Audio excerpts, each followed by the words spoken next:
Brendan King is out with Storm Rider 6 across Chesterfield right now. Brendan, how's it looking out there right now, my man?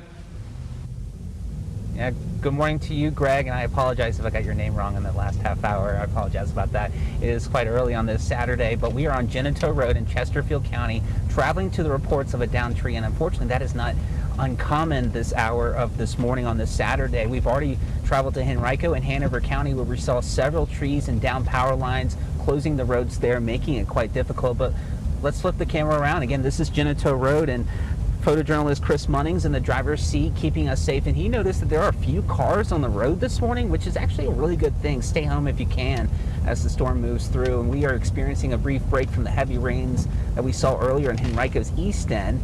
And I am seeing drivers, they're taking it relatively so for the road conditions. You just never know when you might end up hitting a puddle that sends you hydroplaning, and there is serious ponding on the roads. And we know, according to Mike and Tom, it's only going to get worse, right? And so there are trees down and power lines down in Hanover County on Confederate Hill Drive and Rock Hill Road. All the lanes are closed there. I'm seeing reports of trees down in Chesterfield County at Otterdale Road off Midlothian Turnpike and Matoaka Road and River Road, but this might slow you down. A tractor-trailer crash if your commute takes you in Hanover and Interstate 95, mile marker 90. This is northbound. The right lane and the right shoulder are closed just after the Lewistown Road exit. A crash also reported in Richmond, Interstate 195, or the expressway traveling north at mile marker 1.3, just after the Scotts Road exit. The left shoulder and the left lane right there are closed. And so certainly already experiencing several issues that might slow you down for this Saturday morning. And I know our senior reporter Wayne Koval, he's in quite a bind himself. He's at a road closure. Wayne, tell me what you're seeing.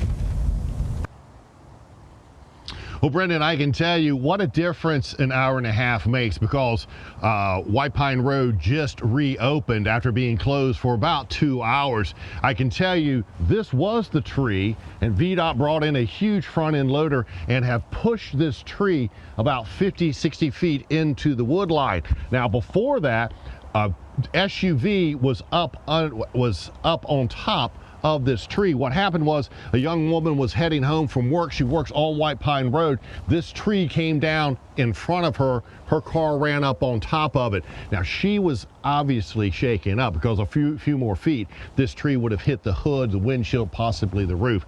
She was taken by Chesterfield County Fire and EMS to a local hospital just to be checked out.